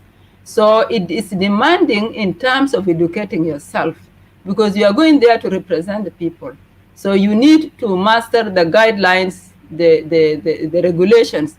And being a legislator, you are very close. You are actually in the house of the laws, and therefore you need to follow the laws. If anything to do with the women's situation, as women, as I said earlier, when you are in that seat, don't say, I'm just a woman, and therefore with my challenges, my children crying, with the whatever, you will give excuses. I think the best thing, I think the experience we've learned from abroad, from outside those countries, I think many of you have been outside. When we are working, even here, if we work with the UN institutions, we don't give excuses the way we give them when we are working in our ministries. You have to organize yourself. I worked for the BBC before when I had babies that were still suckling. But one condition which was given to me is that don't come crying that your babysitter is not there. So what did I do? I had to organize myself. I worked in the media. I have to be in time for news. And I have no excuses to give, only when things are serious. So I think our parliamentarians who have gone ahead of us have worked very hard. They have really shown us the way. We are learning from them. And what we do is just to make sure that we follow the laws, we learn, we educate ourselves, and we represent the voices of the people who sent us there. For this matter, the constituencies, if we were elected. But if we are not elected, we are also representing voices of our people who are in further places. So the challenges will come as when I go there in the next sessions, I will be able to speak about the experiences. But for now, I'm just bracing for going into a new experience, which I would love to see. And I want to ask God to give me the energy to be able to serve our people through the parliament. Thank you very We much. wish you all the best. All the best. Thank you. Honorable Teresa Siricio, you are a chair of a political party. And the current political environment, many women are scared to join political parties due to uncertainty or other reasons, like mentioned earlier. And if you're not a member of a party, you cannot guarantee a seat or a position in the government, especially with these RCs and the sharing of the responsibility sharing that's in the article. So, what are the challenges facing political parties? And what advice or recommendations would you give women who want to join political parties? Thank you.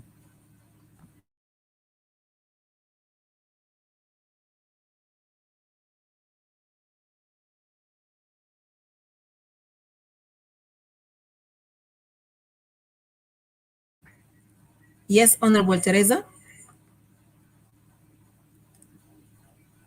So, yes, I am saying that women should not be scared of joining political parties. As I mentioned before, women have to initiate an agenda for women's solidarity. That is a common agenda. And because this is the only way, if women impact the political arena and women impact the public offices and women impact the public life, is when the public will realize the importance of the role, the critical role that the women play. Because if we don't impact these pools, we will always be referred to as vulnerables, as victims of whatever situation. So we women are the one to change this kind of situation. Having said that, the challenges that are facing political parties are very enormous. In the first place, political parties sometimes find no civic or political space to engage in real political activities, meaningful political activities. So this is one. And the most important one, I think, is most of us have mentioned funding the political parties. I think it is very important to take a stop and see how these political parties can be funded in order to engage in real political life. That will change the face of the nation to a nation that will become a nation loved by all, a nation that can deliver services, a nation that respects the International Bill of Rights, a nation that is guided by the rule of law. This all can be changed by the activities of political parties. So we should make sure the political parties, especially women, if we impact the public life and the political arena, and also the leadership in all institutions. As Honorable Rebecca said, leadership is not only in politics. There are other institutions where women should be there. For example, the judiciary. It is very important. The security organs, because it is only women in security organs will understand the difficulties that women face when they are faced with violations. For example, the sexual-based violations. It is only a woman who can understand. And if women are there, I think the silenced people the women who are having their rights violated, will not fear to speak up, because they will find their womenkind in the security organs. But now, these are mainly masculine dominated. So it is very important for us women to join all the institutions in order for us to address women issues more efficiently and effectively, in order for us together to incorporate women issues in the body of the Constitution. We have to fight very hard to create awareness of the gender equality, because this is the only way that we can close the gender gap. So we don't have to scare ourselves to come out. Nobody's going to do it for us, despite the fact that it is a joint responsibility for men and women, but women have to work double in order to make men realize and recognize that without a woman working side by side to address these national issues, our problems will not be resolved. We have to move together in order to make a solid step to create real human livelihood and peaceful coexistence for our country. And I say, women, don't shy out, don't fear politics, don't get scared. You have to come up, because this is the only key that will make you change a better life for the human universe. Not only women in South Sudan, but all over the world. Women come up, see the legal frameworks that are not suitable for women, and try to review and make a change jointly together, because this is women's solidarity, women family, that will help all women over the world to see to it that they live a very responsible and happy and peaceful life as human beings. Thank you. Thank you, Honorable Teresa. Civil society have played a big role in advancing women agenda in South Sudan, and most of the time civil society are in the forefront fighting for our rights as women of South Sudan. Jacqueline Asio, what are some of the frustration and challenges facing women in civil society in working together with women in politics to achieve gender equality? And what are your recommendations moving forward? Okay, thank you very much. I think from the experience, we have found out that women in politics had been distanced from women in the civil society. And we had an experience probably from the time that the conflict erupted, and then to the time of the negotiations, and then in the during the implementation of the peace agreement. So you find that women in civil society continue to advocate publicly for the 35%, but women in decision making are silent, or women in political parties, they are silent. And that does not bring our unified voices as South Sudanese women.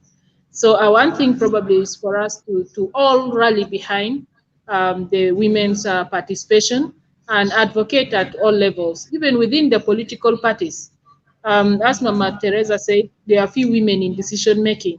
And I could say that women within the party should also amplify the voices. And even those in government, whether you are in which ministry, you need to make sure that you are able to engender your ministry and also mainstream the programs that you have within the ministry. The other challenge we find is that the closing space does not allow us to interact freely with the women in politics. Like we had an experience where we had women from political parties come to join us in our efforts to talk about basic things like women's rights and women's participation and challenging for more women's inclusion. Some of the women from the parties, when they joined the civil society space, they got dismissed or they are removed from their parties or from the decision making. And that scares some of the women to speak up. And we all need to rally behind a space so that even women who are in decision making can be able to speak on things that affect the women and affect their leadership. In terms of the recommendation, I have some more a kind of programmatic recommendations, and also more of just a general advice for us. One is that as women, there are many stereotypes and harassment against women leaders. And I know that silently some women are suffering this harassment from the men and the stereotypes. Like, for example, they'll ask, who is your husband?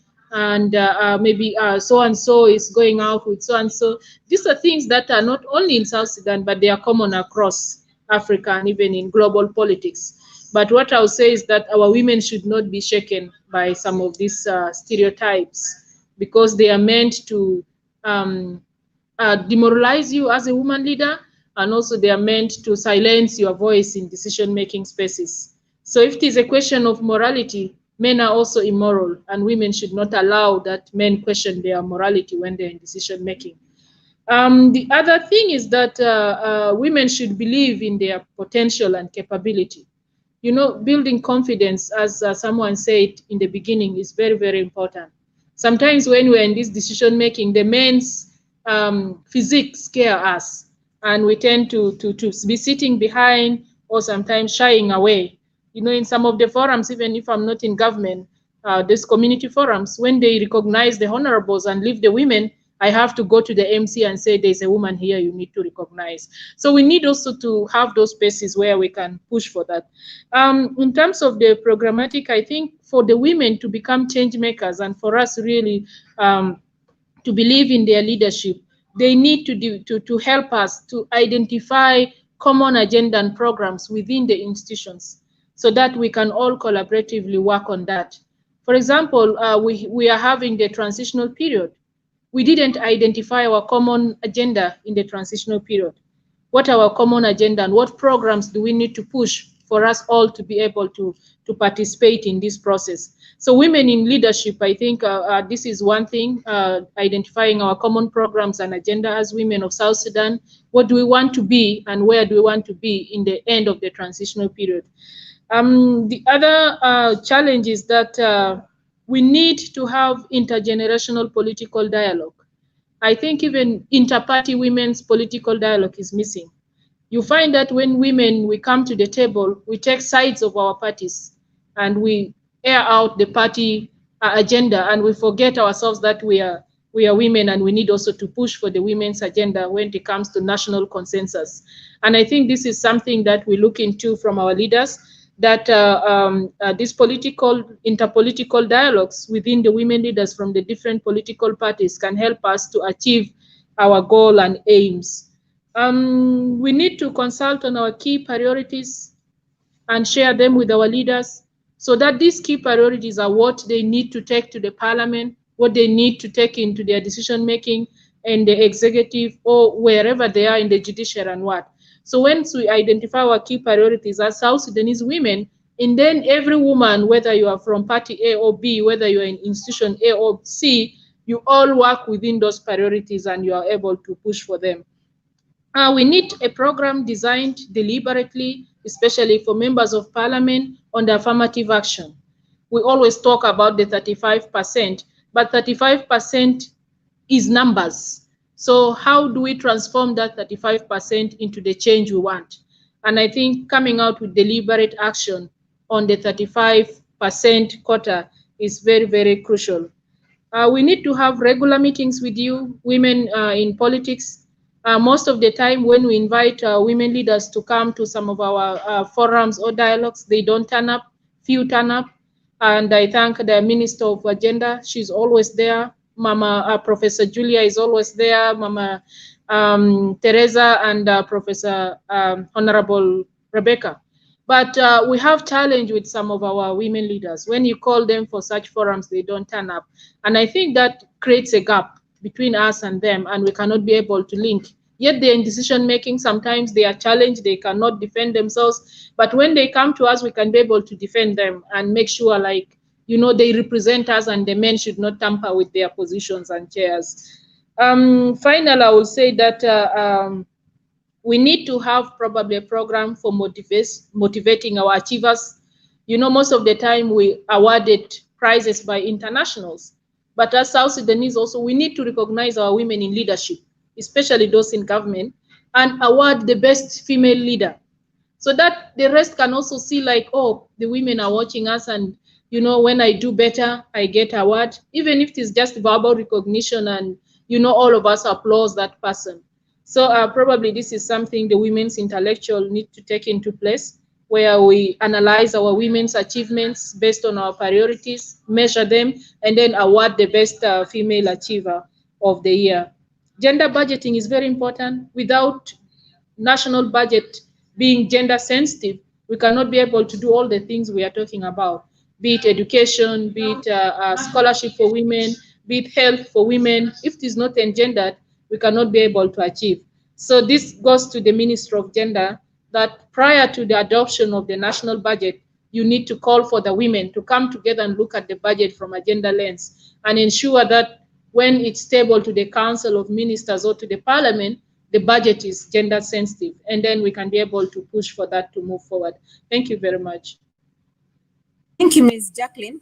Before we wind up, I've scrolled through the chat box and most of them are comments. However, there is a question from one of our viewers commenting that at the recent opening of the Constitution Making workshop, His Excellency the President mentioned that this agreement is not implementable. What is the take of women on that statement? And can any of you answer that or give a comment on that before we wind up, please? Okay, I think from the speech that I had, probably I didn't hear it well. He said that the president said that some of the provisions of the peace agreement are very difficult to implement, and they require some kind of renegotiations with the parties, and that takes a lot of time, and that's why there is delay in the implementation of the peace agreement, and people feel that they are frustrating it and there is no political will. Nonetheless, I think most of us are also frustrated with the peace agreement because of its slowness. Much as it's complex, it's one of the tools that can bring reforms to this country. And whether it's moving slow or not, we don't need to throw it out. Let's see how can we make this agreement implementable. That should be the question that all of us as South Sudanese should be working to. But throwing it out and knowing how the violent conflict has affected the nation, it gives false hope. And people already in the grassroots and majority of South Sudanese are losing hope. So we don't need also to make them throw out the small window of hope that they have that things will get better. So as women's intellectuals, I think we need to see how do we fix the agreement despite the challenges, and how do we move that forward. Thank you, Jacqueline. We've already seen how the complexities of the agreement are. There are already signs showing that the agreement is very difficult to implement. However, like we said, there is always a light at the end of the tunnel, and we all have to try our best. And parties to the agreement need also to try their best to make this agreement implementable, because it's for the common person and for the people of South Sudan we all need peace, and without peace, we cannot do a lot of things. I think to wind up, I'll give each of the panelists a chance to say a word before we conclude this program, as we're running out of time. So I'll start with Honorable Aya Benjamin. Oh, thank you, Dr. Victoria. Mine is just to appreciate the discussions and to appreciate every woman out there in their capacity on what they're doing to promote the agenda of women, the agenda of women. And also to encourage us, as much as we would think that things are not moving well, I just want to encourage us that let's keep this hope. We will get somewhere as long as we are ready to work together to support one another and to support our agenda. I'm sure we'll get somewhere. Otherwise, thank you very much. Thank you, Honorable. Professor Julia?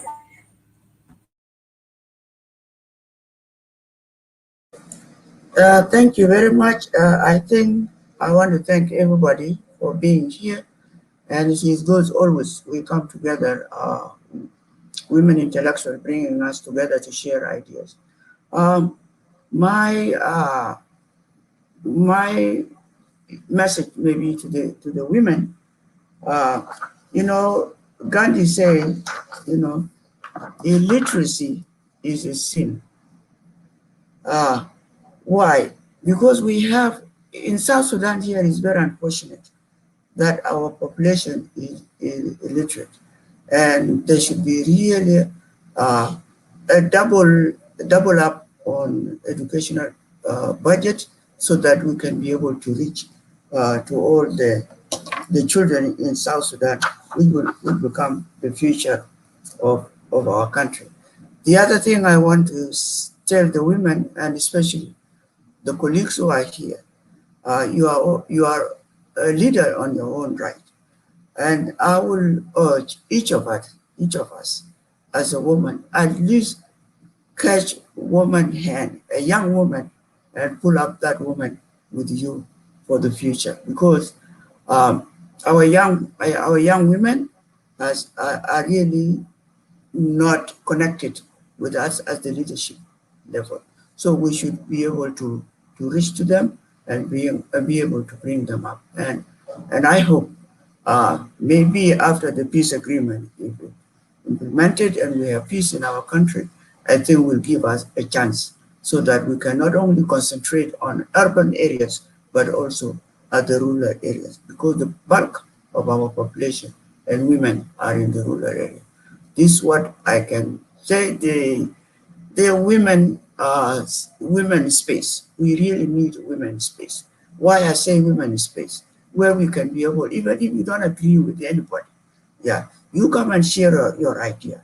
And if we think that we can think alike, then it means that we are stupid. We have to. We are human beings, and we are, we are thinking animals. So each and every time we will not agree on certain things, but as people, when we bring our ideas together, we will be able to push. Even this 35% will be just a history. We can reach to 50% by working together. That is my message. Thank you, Prof. Thank you, Prof. Honorable Rebecca Joshua. Thank you very much. First, let me appreciate the Women Intellectual Forum for hosting us. You've done it over and over, and we appreciate you. Secondly, I want to say that politics is part of life, and therefore let women outside there not shy away from joining politics and becoming politicians and leaders of political parties like those of who are with us here. So that can give you a chance to contribute to your country. Thirdly, Nelson Mandela said, freedom cannot be achieved unless the women have been emancipated from all forms of oppression.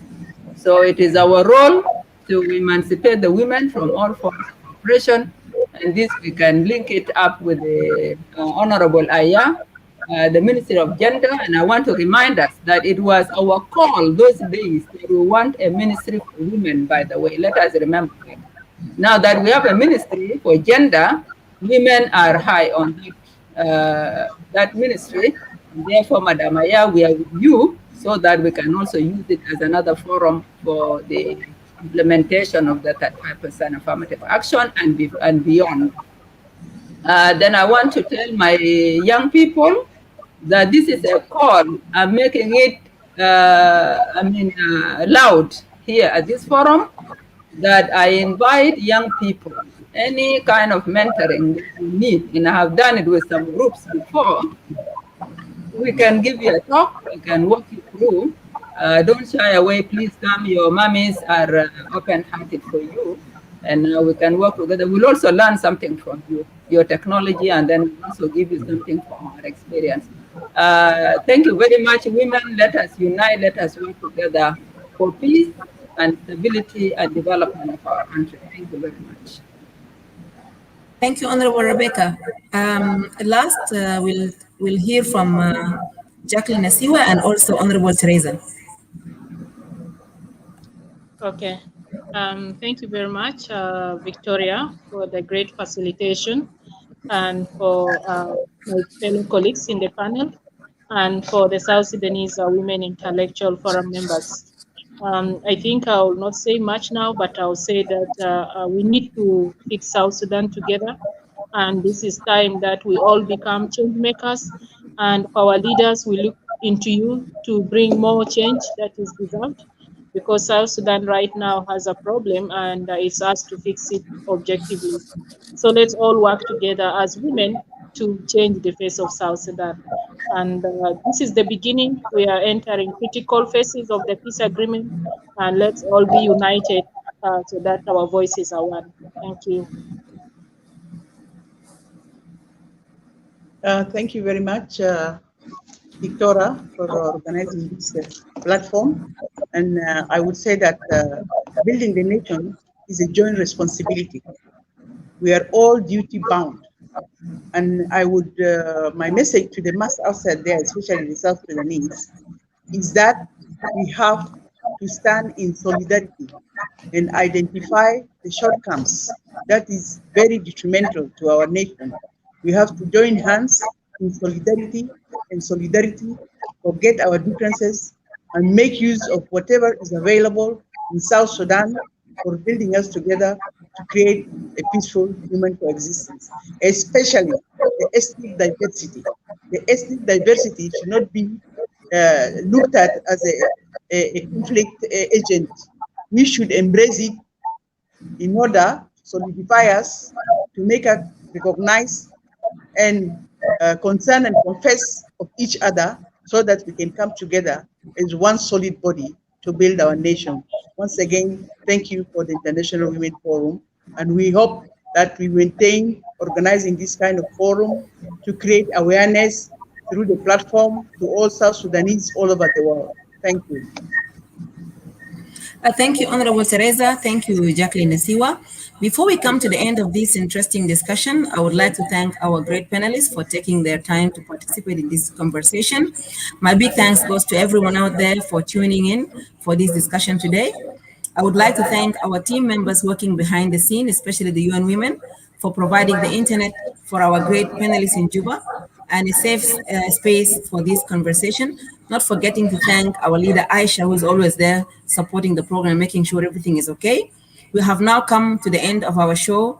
Good morning, good evening, good night to all of you, wherever you are. Thank you, and may God bless you all. Bye-bye.